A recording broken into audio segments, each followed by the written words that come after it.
Good morning, good afternoon, good evening. It is the Boom Bar right here on your Boom Radio NG. My name is Sola Dolupo, and I bid you a warm welcome to the bar today. Today promises to be a very interesting one, as we're going to be talking about quite a number of things. The Vice President has jetted out again. There's quite a number of Glasgow's happening in the Senate. We're going to be looking at, there's a lot of other news happening around in politics, and there's a lot of gist. There's an update from NAFDAC as well, and a whole lot of other things right here at the bar. So sit back, relax, and enjoy. There's a lot of sports stories as well, so we'll see how many of that we can take before the hour ends. So sit back, relax, and enjoy the show with us. Like I said before, my name is Dolupo, and with me in the studio is Sola Rogers. Good afternoon, good evening. Welcome back to the bar.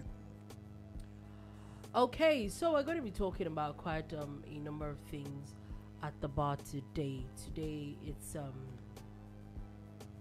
it's a very, very interesting one. As first things first, the Vice President has departed Abuja for the 2026 Africa Union Summit in Ethiopia. He's representing the President as we speak. So President Tinubu is not going anywhere. He's a Vice President that has traveled. So basically, just wanted to put that out there. Now let's go on to the Senate, where there seems to be a bit of rancor happening, and this is two different conversations, two different things. And why? Basically, at the moment in the Senate, there is budget defense from all ministries, so all ministers before that's 2026 budget. Interesting how we're already in February of 2026 and 2026 budget has not even been passed. I know that President Buhari regularized it. Whatever President Tinubu is doing, we're back. It looks like we're back to the trenches on that matter again. But anyway, going back to the gist.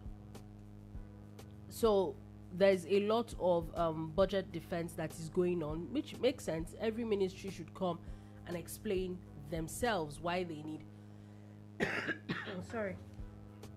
why they need the amount of money they had said they need. Makes sense, yeah? However, that looks like that's what seems to be causing a bit of the Glasgows, and why.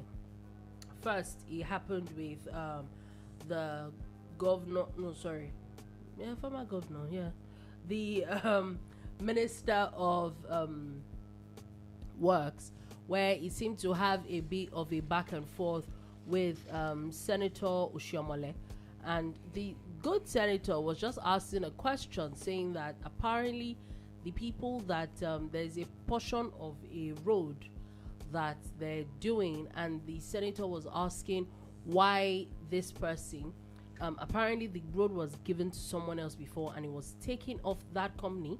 Seems to be a very popular company, was taken off and given to someone else who the senator says is not a very popular company when it comes to construction. And the minister has now made a very interesting declaration and said that okay, so the senator now said that was now calling to question the condition and the quality of work that these people who he says are not very popular with road construction are doing, which makes sense. If you want to spend that kind of money, you should actually ask these questions. And then the minister now went ahead to say, okay, that it will subject the roads and this particular road and this particular portion to any form of testing, and if it falls short, he would resign. Yeah, very, very active season we're having in the assembly, in the National Assembly. And before we even talk about that, I'm hoping we can have a replica of that at the state level. What do you guys think? Remember also that at the local government, it's a parliamentary system.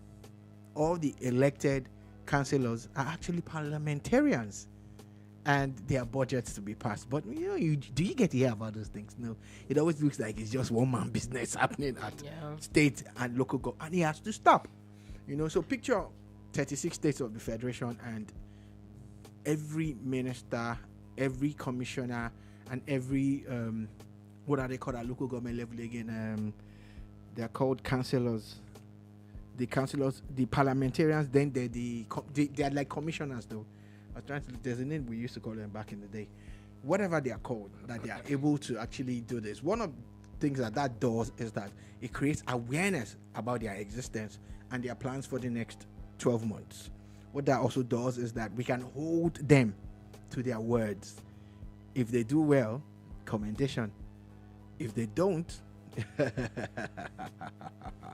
so back to this particular matter, because there are a couple of other matters happening in the house, like Dolupo had hinted, that we are all privy to and we'll be talking about. So back to this one. You would at first thought that these two men were loggerheads. Maybe they are. The first thing that you look at is, oh, they're from the same party. You get. But if you look at it from Oshomole's side of things, there's one thing that you must give to him. He doesn't play party politics with governance. Yeah. If you notice that there are times when he's chastising his party and you'll be wondering like, this man, is he opposition? And that's the way politics should be. Oh, because this party and the president is your person, it can't go wrong. You get. No, that's not how it works. When they are wrong, let them know. In fact, that's what helps them the most, for the ones that have sense anyway. So shout out to Senator Adams Oshiomhole. Now on the flip side, the Minister for Works, David Umahi, was a former governor, 8 years, executive governor. And you know that there's no way you won't have a chip on your shoulder. There's no way. You know, like, you know me, I was a governor for 8 years. You were a governor for 8 years. I was a senator. You were a senator. Now I'm a minister. You can't talk to me like that. You know, blah, blah, blah. Even if we're from the same party, blah, blah, blah. But on Umahi's part, and I want to be fair to all, he might just be saying things like, you know what? It's obvious that I know my onions and you guys don't. That's another chip on shoulder though. Like, so I know what I'm saying. And if you guys don't take it at that level, then I would resign if the jobs come out shoddy and are bad. And I don't think it's an empty threat. I think it's him knowing that he has delivered or will deliver on quality. We've seen a few of the jobs that they've started under his tenure as minister, and they are actually good quality. But again, it's not fight now. It's not everything that is fight. It's not everything that is if you don't do this, I'll do that. I saw an headline: if you don't use full language on me, don't check in. Oh God, is it not budget defense that we're talking about here? You know, but it's good that they are not having a free ride, regardless of the majority that the APC has in the house. I was actually going to say that I think that, like you said, number one, you give it to Adams Oshiomhole when there are actually conversations in the house that springs up, and you know that, okay, this man is not just talking. Also, but on the side of the minister, if people don't know, the reason why they're asking you questions is because they need clarification. You want the money that you want to approve. I think that they have every right to ask you whatever question, even if you think that it sounds dumb, even if you think so. But I don't think that I think he could have explained it in a more civil way, that say, oh, all the threats of I'll resign. And you shouldn't see it as calling his competence to question. It's basically, is there a problem? No, I'm just watching your screen. The issue is that they're asking you questions. You want your ministry sent some amount of money that you want them approved. It's a lot of money, let's not lie. So if you want the money, ask whatever so-called silly question and move on. Which in my books, I don't even think it's a silly question. They're just saying that you moved what's to another, which I agree with the fact that is at times it's not about how big a company is. It's about what they can do and what they cannot do. So yes, if they're asking you, if Senator Oshiomhole asked that, can we test this road? For yes, it can be tested. Please, let's go ahead and do whatever test. End of story. So that's where the type of response that he has given comes to bear. You get, I understand that he gets a lot of flack, especially, remember the other day it was himself and a journalist who were back and forth on cost of the Lagos you collected Calabar, the job per square meter, this and that. I think he needs to realize one thing now, that you're not an executive governor anymore. Exactly. You are an appointed member of the kitchen cabinet or the cabinet, as the case may be. You know, expanded or contracted, whatever it is. Even governors are answerable to some people. So, the fact that you even have to go to this same house for approval to become a minister, and that's why they should stop that take a bow nonsense. Yes, I agree. You know, so because oversight functions are some of the checks and balances that have been put in place to have better governance results. So maybe, just maybe, they didn't have all of that. Take a bow, I'm going to a friendly place, they will just let me through. You get? Let's know what we are doing now. Maybe every time you get that invitation, you will take it more serious. You won't take it seriously. No appropriation will be done, especially for a ministry like yours that is going to be at the forefront of the president's campaign. Because at the end of this year, the bulk of things you will hear, because we're going into elections about this time next year. Yeah. The bulk of things you hear is, that we did X number of roads. And it will be your ministry. So you also need to be on the good side of your guard, which is the president. After all said and done, public officers, everybody actually, but especially public officers, need to learn how to respond. At times, you know, you wonder, like, maybe we should see there's a niche there in organizing trainings and stuff for them, because it was totally, look, I'm getting a new contractor. You might not know this brand, but they have done this, and that. They can do better than all these people. It's a Nigerian business. We want to encourage Nigerian engineers also for this, and this reason. This is why. However, just to put your minds at ease, I would invite some of members of the committee or subcommittee to come with me on an inspection tour. Bring your own certified engineer to test the quality of the job. You know, is that too much? Would that lead to don't use full language on me? It's unnecessary. Anyway, you might be thinking that's where the Gbas Blues ended. No, it did not end there. So now maybe we should break it down. So what is happening right now in the National Assembly is that everybody is being divided into the committees that they stay, and then to make work easier, the ministries that fall into those committees are the ones that are supposed to vet their budget, basically. Another committee that Senator Natasha Akpoti-Uduaghan is in, remember that name? Yeah. So apparently, she too also staged a walkout after there was some rancor with the chairman of the committee during the interactive session by the Senate Committee on Steel Development. So this is what happened here.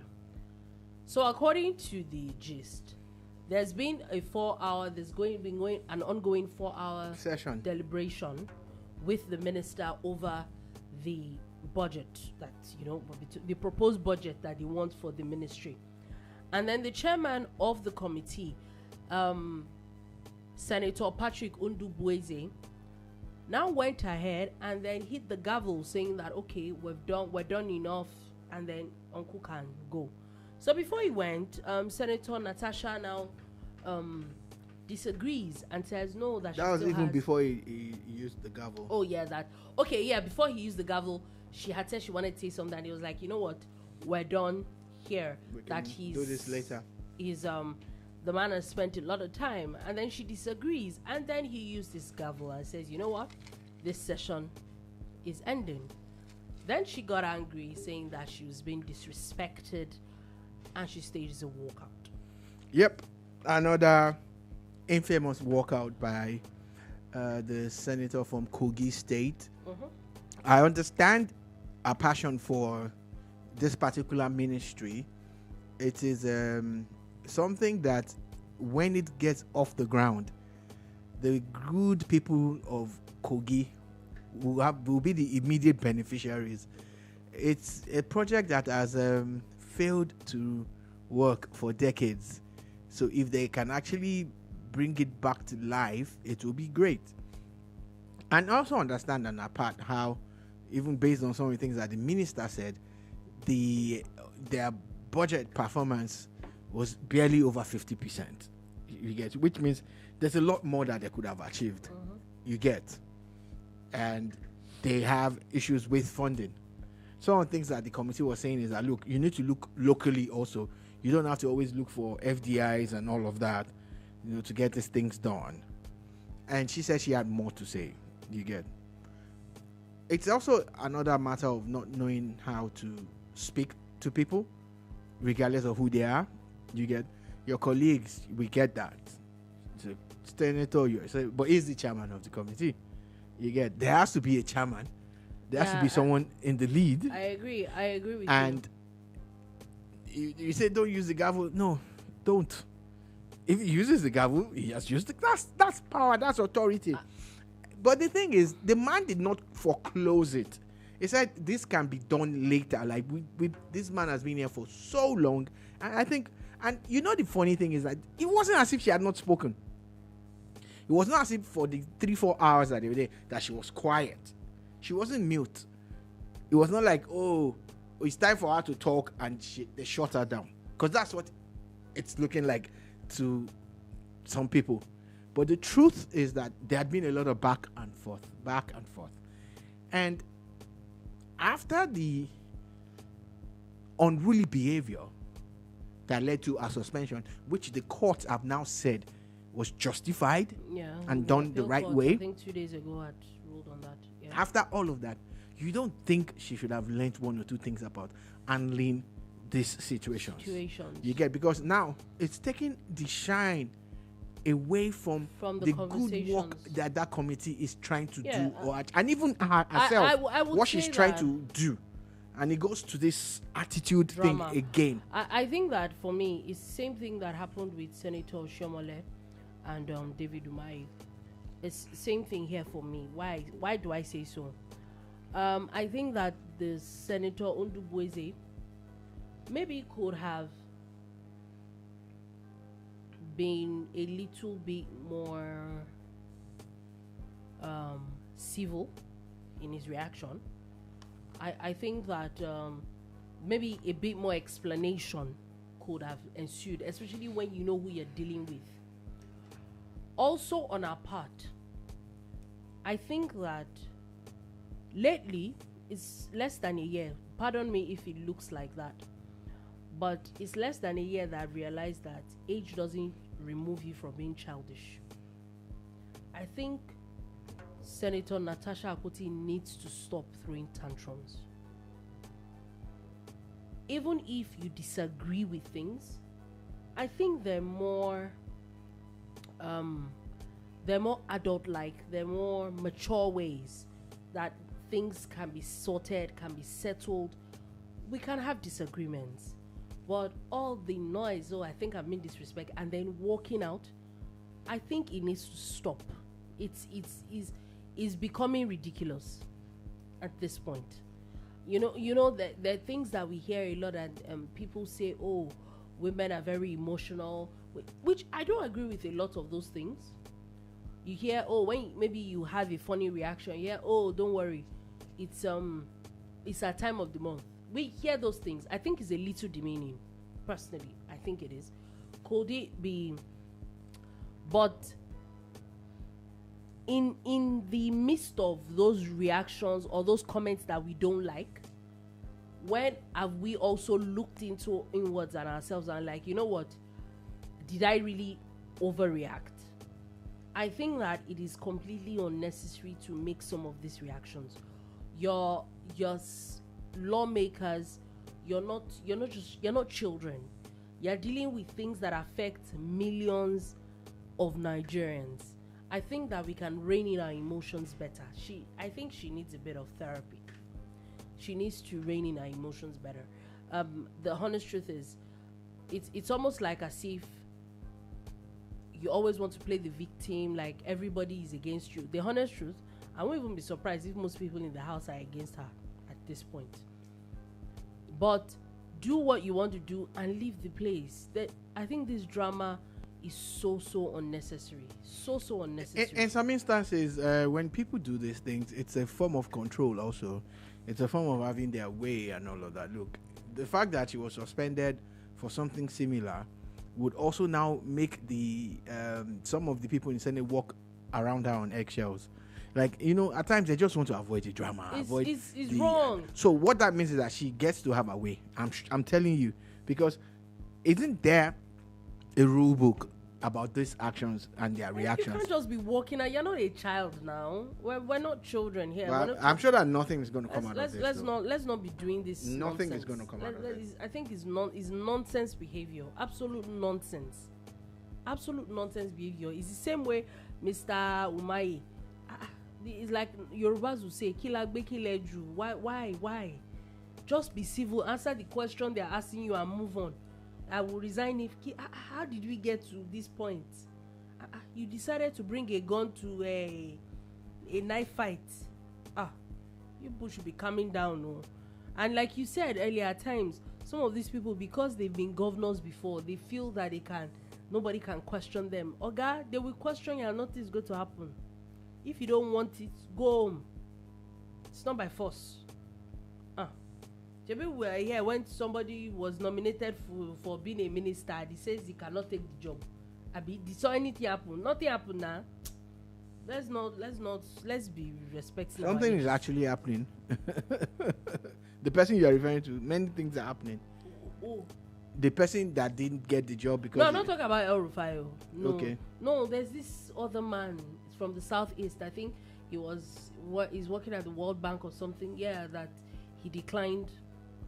There was, I think it was ministerial, or there was one particular thing because of what he was doing at the moment. Do you understand? So you can actually decline. Say you're not doing. That's it. It's not hard. Anyway,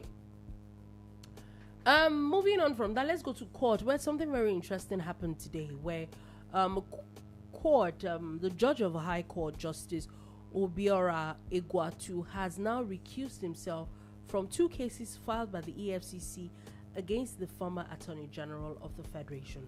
According to him, he's saying he's withdrawing for personal reasons and in the interest of justice. Just the Attorney General? I don't understand. You said former Attorney General, or that's the only case that is recusing? You said 2 cases. Yes, so about 2 cases. I said just the Attorney General. Yes. 2 cases against Malami. That must be the person in question. Yes, Malami. Yes. Okay, so what's his connection to Malami? I don't know. It says personal reasons and interest of justice. Like you said, when I read that news, 2 things came to mind. Oh, maybe he's probably friends with the person, or I hope that he's not linked to these matters. Okay, that's a possibility. In matters of legal stuff and law, it's important that you take these kind of steps before it is now found out later, and people will say that has influenced. And who is to say your judgment will not be influenced by your likeness or lack of likeness for the subject? So that's an interesting one. This also throws a clog in the wheels for the whole matter. It means that the chief judge will have to look for another person to put on this matter. And of course, you know that in Malami's own case, he would want this case over and done with, so that he can get on with his life. I heard that he has political ambitions. He wants to be governor of his state. That's what we are hearing. And of course, apart from that, he seems to be a very important member of the ADC. At this point, after EFCC and DSS matters, I'm guessing governorship ambition is the least of his problems at the moment. No, but if he gets the all clear, like he says, okay, listen now. He says, I am innocent. says he's innocent, and he gets the all clear.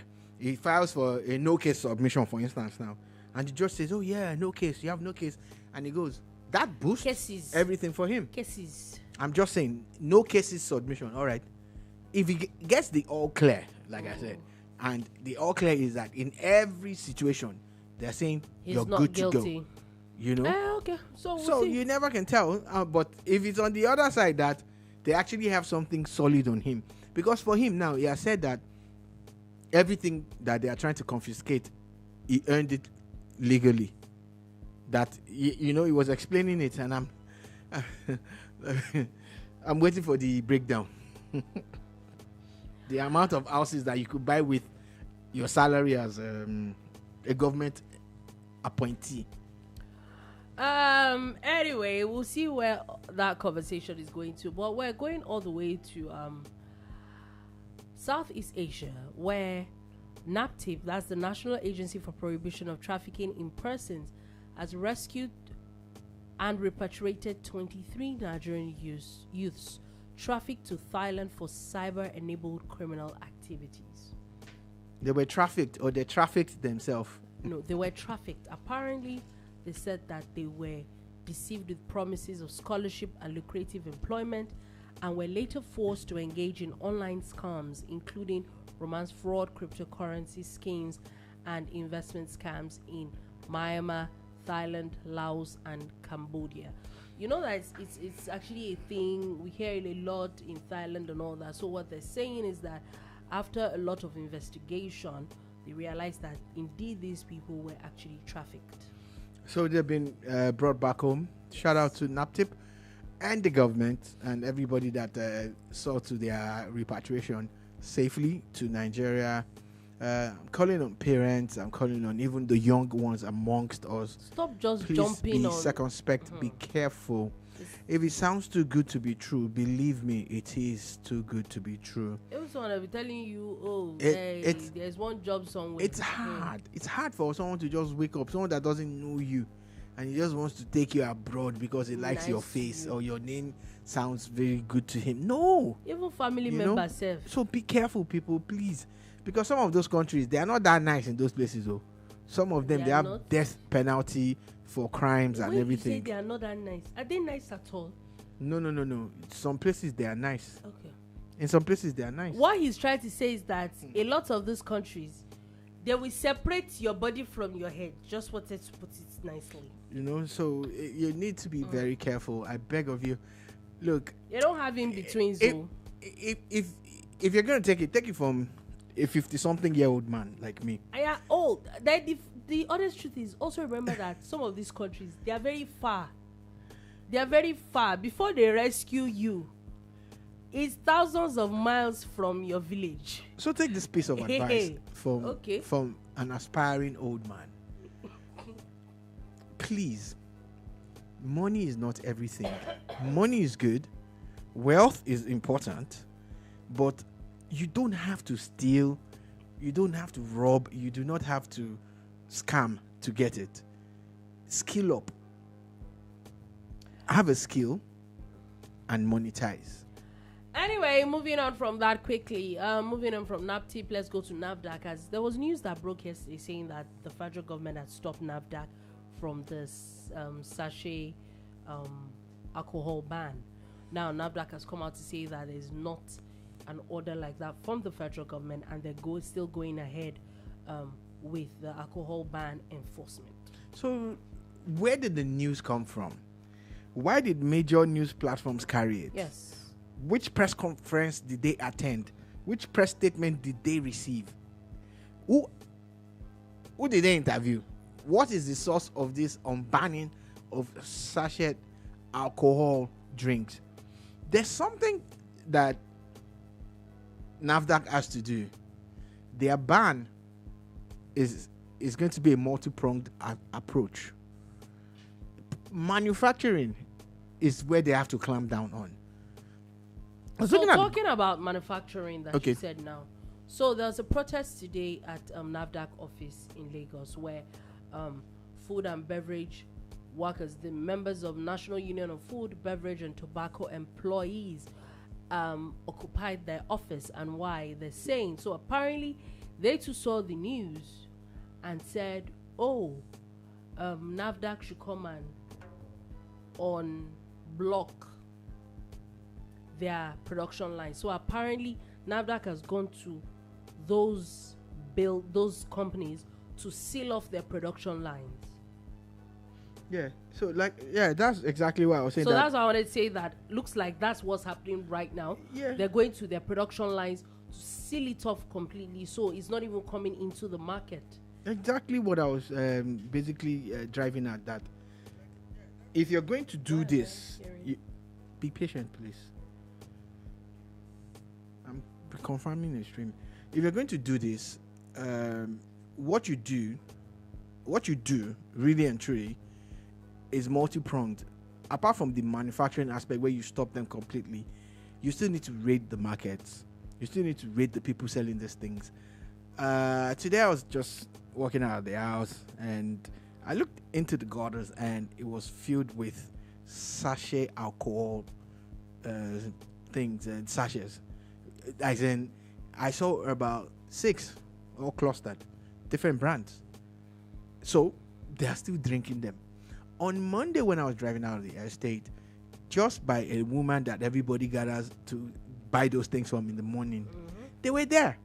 There were about 6 guys gathered, and about 3 of them were already squeezing this sachet alcohol thing into their mouth Monday morning. Yes, that's what they do.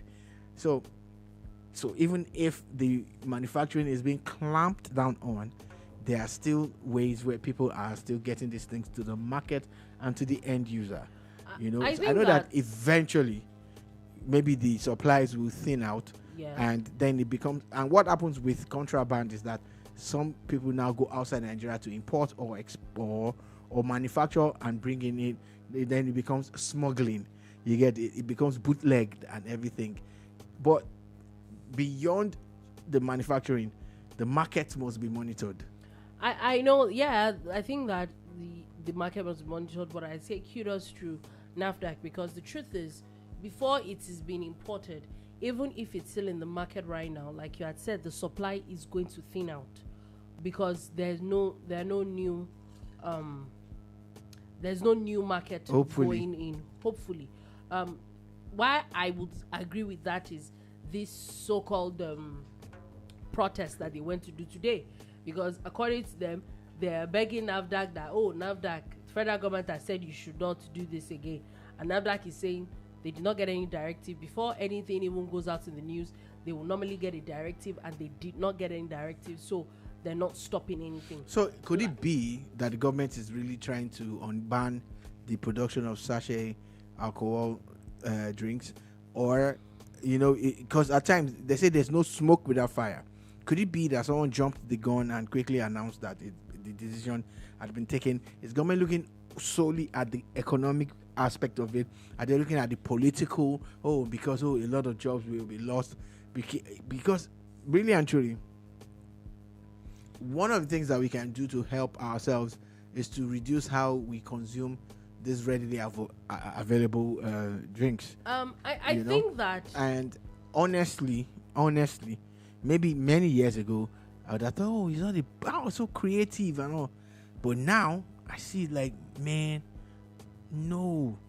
One of the reasons why I'm saying no is that there's a particular set of people that are very exposed to this, and it's almost like a classist thing. Like, hardly would you find sachet alcohol drinks in a high-end party. Hardly would you find it in a high-end lounge, hotel, bar, or pub. So who's drinking it? Who are the people? Who are the customers? The customers are actually out there on the street. You know, the artisans. You know, sadly, the people that cannot afford if they fall ill. The commercial sex workers, the bus drivers and conductors. You know, the mechanics. These are the people who are consuming, and they are in a larger number as compared to the other high-end stuff. You know, it looked like when they started making sachet milk in Nigeria a few decades ago, some people looked at it like, what's this? I know. I think it was Cowbell also that first did that thing. I must say shout out to them for that. I don't see that brand anymore I don't see the brand. It is actually there. I don't Still see there. it, in the market anymore. But shout out to them for coming up with that. And when they did it, some of these other FMCGs or what they're called didn't understand what Kabel was doing. But eventually everybody knew that was the way to go. And look at it now. Even extremely rich people would rather buy milk and Milo and Bonvita in sachets and cornflakes, because it's also even easier to manage that. Oh, you know that, okay, 10 sachets will last for 10 days or 20 would last for 5 days or whatever. It's very hotels are keeping them in the rooms now for you. So what I actually wanted to say was, okay, so with the ban, with the story that came out yesterday, this matter accord was supposed to have come with the this was from the Office of the Special Advisor of Public Affairs to the Secretary to the Government of the Federation. Now, he's saying that they had, the Office of the National Security Advisor had raised concerns over the security applications of continued enforcement in the absence of fully implemented national alcohol policy. Now, my issue with this, which is why I feel that this person just jumped the gun, was that, remember that this order is from the National Assembly after a law was passed. So I think after a law has been passed, I think it's going to be even very difficult for even the president to just come up and have a blanket ban. Now, if you're going to even make this, I think that the proper thing is NAFDAC should know about it first. So if NAFDAC doesn't know about it, then he cannot hold water. Whatever this person was doing, I'm not sure that is making sense at this point. It made sense, or is making sense, or more like NAFDAC is saying that that ban is not going anywhere. And the honest truth is that, really and truly, the sad part for me is the people that are really involved in this. These things are very dangerous. They're not refined. They're and the most people consuming it are people that really, and I'm not trying to look down on anybody, but people that really cannot afford if they have terminal illnesses from these things. It is very, very dangerous. Horribly dangerous. They are the unrefined things. If you try to just smell some of these things, it's not the stench. The way just sniff it is horrible. It is just horrible. I remember seeing a video of, and that's even the packaged one, the unpackaged things. I saw someone buying a bottle of some locally made alcohol from some guy from the north. I don't know if you saw that video, where the guy bought got a bottle and then poured it on styrofoam. So and the styrofoam that thing that you saw in that video, they call it sokudai, and apparently is it formaldehyde, or what's that thing that they use for embalming again? Yeah, I think that's what it is. That's actually what they do. So they have a small quantity of that, then they have plenty water, and they pour it in. So it is the residue or whatever, the mix of that and water that they are pouring, that you are seeing, and that's what people have been ingesting for years. So what they've been selling it as is that beyond the alcohol content or whatever they think it is, some people use it as a medicine, that to clear your throat and all of that. I knew about it a lot when we were in Surulere. Those guys used to go about with their plastic baskets and the transparent bottles and a cup that they used to use to hit it, and a lot of people used to buy stuff with their self shots and stuff. So that's what that guy was putting, because again, it's chemical on chemical, and that's why you saw the if he can do that what's on that chemical thing called again, styrofoam, and if he can do that on chemical, imagine what he will do on a liver or a kidney. Let's be careful. Even this alcohol ban that they are talking about, they are not just talking about it just because of themselves. It's about your liver and your kidney down the drain. Just wanted to put that out there. Anyway, now let's go on to a bit of politics. As Kwankwasiyya movement has now rejected the U.S. proposed visa sanction bill against Kwankwaso. Now, the story basically is that U.S. lawmakers had introduced a bill to sanction Mieti Allah, Fulani militia, and Kwankwaso. Apparently, he's now found himself on that list. They're saying that for alleged violations of religious freedom. I am actually shocked that Rabiu Kwankwaso's name is on any watch list for terrorism. And I say this with the knowledge, or the little knowledge that I have of his tenure as a governor, and the extent he went to fight terrorism in Kano. He was a governor for 2 tenures, and I think he did very well based on the little that I know, except there's information that is not available to me.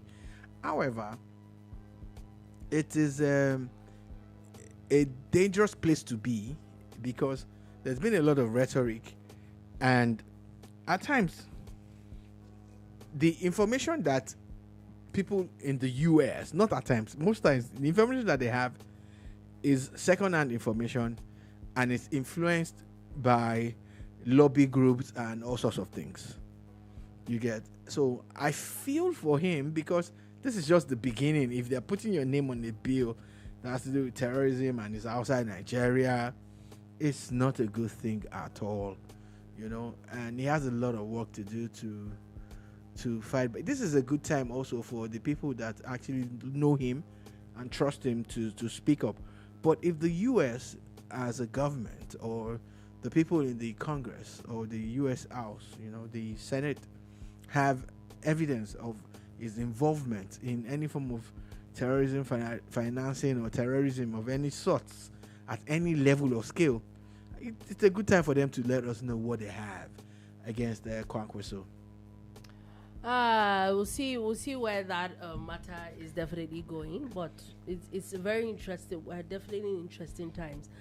As another person, Mr. El-Rufai, apparently security agencies attempted to arrest him at the Abuja airport. This was after he had made a statement earlier saying that he feels that he's going to be arrested soon, because a lot of his allies are being arrested. And according to he was security agents waylaid him or stopped him a bit at the Nnamdi Azikiwe airport in Abuja. But according to him, he was like, if you want to see me, you should invite me properly. So he had quite an entourage, and he was allowed to go. This was after, I think, and it's very interesting because I think it was just yesterday where there was a report where his son was saying that he's not leaving APC, that he will be an ungrateful person if he leaves APC. I feel for him. I feel for El-Rufai's son. It's not a good place to be. Your father has vowed to remove your party and the government that you work with, you know, and here you are saying that you're not going to join him. It's a tough place to be. Or could it be this game that Nigerian political elites are playing? People, have you guys seen that pattern? Atiku wants to be president. Atiku's son defects and joins APC and said he will work for Tinubu. That means he's saying, I will work against my father. Abi? Yeah. Okay. There is Ojudu. We know that he used to be Tinubu's friend, but they are not friends anymore. But his daughter is essay to the president. I've mentioned 2. This El-Rufai is 3. There's more. You know, there are just so many of them. They got their kids in government and they're in opposition. Now, game when they take us, they play. Because there's no way you're going to explain this thing. It go hard now. So me, I go do one party now. My son go say day another. How now, bros? Say waiting happen. You go first return all the money I take send you go school. Then we will call it talk about the interest on top and those sleepless nights and everything. It's very interesting. I joke, but I'm serious about the fact that Nigerian politics, takes a lot for you to grasp. It to does. Understand it. Interesting news, but still talking about politics. You know that Mr. El-Rufai had now put out a statement yesterday, saying that the current governor of Oyo State is going to the ADC, how he's giving them 10 billion naira, and how he's going to the ADC on the account that when Atiku Abubakar wins the ticket, which invariably means that it looks like he's going to win the ticket. You know, the day before, Atiku Abubakar said that there's no zoning in the ADC, and that he's going to be Atiku Abubakar's vice presidential candidate, and that for starters he's going to drop 10 billion naira, and then he will continue spending money as the matter goes. Nigerian politics is very interesting. So I will say that I thought the bar was fighting for the soul of PDP. Nigerian politics is very interesting. Why is the governor of Oyo one of the last men standing when it comes to PDP governors having a meeting with one of the people that decimated the PDP? You know, some people argue that he was the one that it was him. Some people would say that. Yeah, you would argue it. So why is he having a meeting with him in the place that they said they had a meeting? Oh, they did have a meeting. We all know. I know. I'm saying the place they said they had a meeting. Why are they having that meeting in that place? It speaks a lot. You get. Now, is he qualified to fit into Fayoshe's story? Yes, he is. He can be vice. A two-time governor. He can be a candidate. You know, people won't even qualify. Okowa was Atiku's, what's he called? Atiku knows how to pick former governors as vice. He had everybody. Obi. The current. He had Obi. He had current Okowa. vice president was a two-time governor. I'm even talking about Atiku's pattern. Oh yeah. He had Obi. Mm-hmm. He had Okowa, and he might have Makinde. Now, their calculations are that, according to Fayoshe, is that okay? So it would split the Southwest votes. Nah. I make bold to say that Makinde does not have such clout in the Southwest. I don't even think he has. Even in Oyo. But you are not a nice person. Now, me talk him. You are not a nice person. Look, they love him. They love him as a governor, but that because of him, they will vote for Atiku. Nah.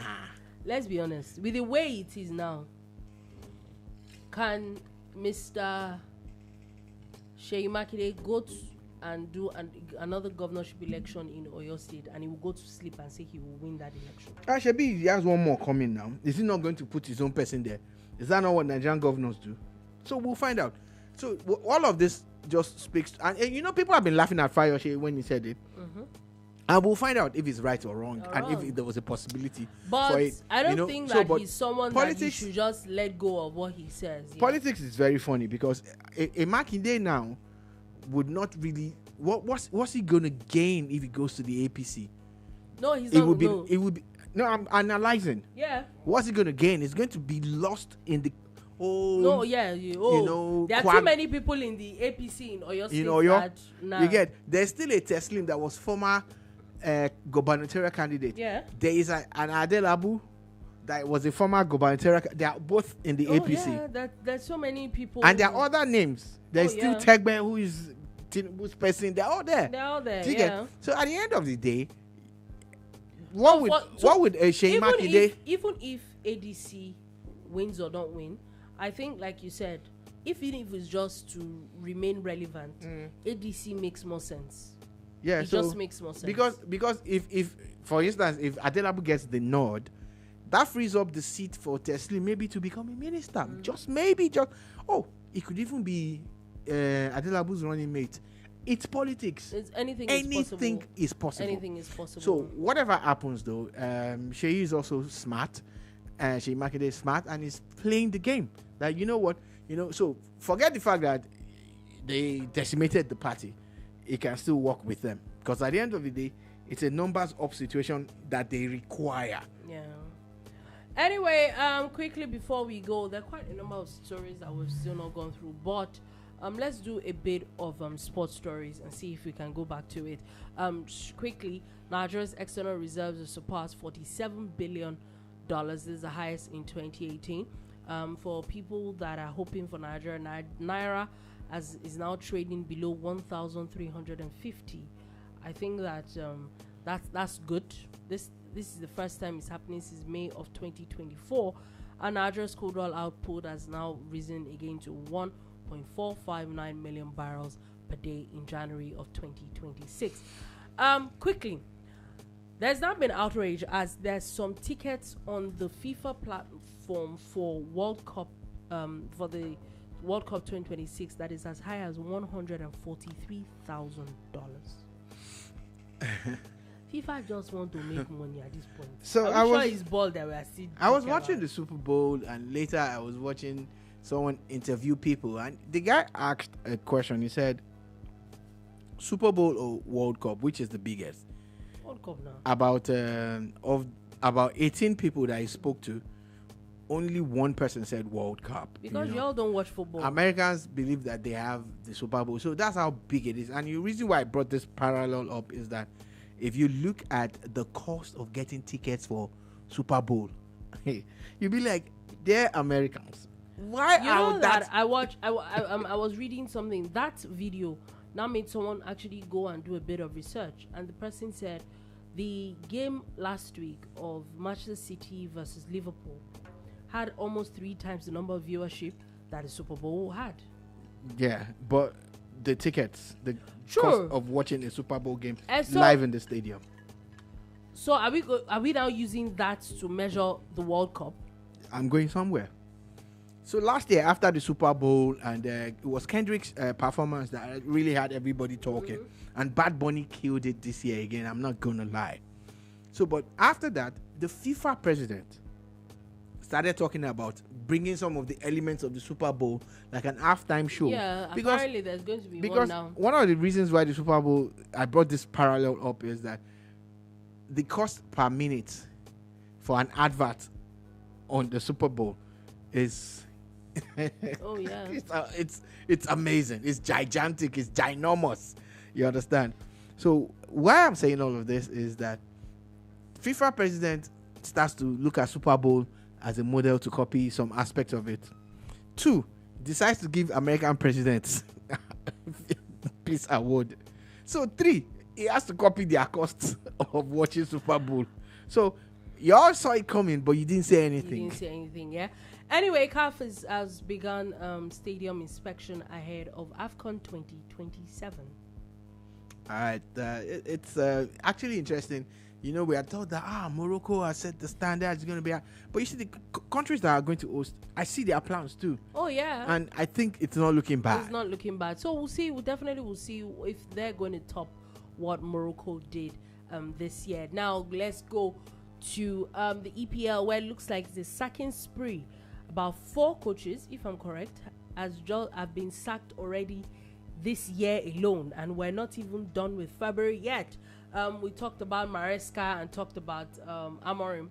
Now, yesterday it was Thomas Frank's turn, which anybody that watched me in the past couple of weeks have known that I was wondering why this man still had a job before those 2 people. Anyway, Tottenham officially sacked the head coach, Thomas Frank, yesterday, and we thought, oh, that was just, oh, no, yeah, it was not bad. However, Nottingham Forest woke up this morning and kaboom, they have also sacked they chose violence. Their coach. This, in fact, for theirs, this is the second coach they're sacking this season alone. How dare you sack Dyke football? Okay. Ocean Dyke. What has this done for them? You don't have respect for Dyke. They are fighting for relegation. In Nottingham Forest, again, I don't think that man should ever have been sacked. Those people are playing Europa League. He got them to play Europa League. Nobody, in fact, you know that at a point, people thought that Nottingham was going to finish in top 4 last season. Here we are, fighting for relegation. A chance to be in the bottom 4, you know. At times, you just trade your chances, you know. Wow. Shout out to the management of Nottingham Forest. She will not like her now.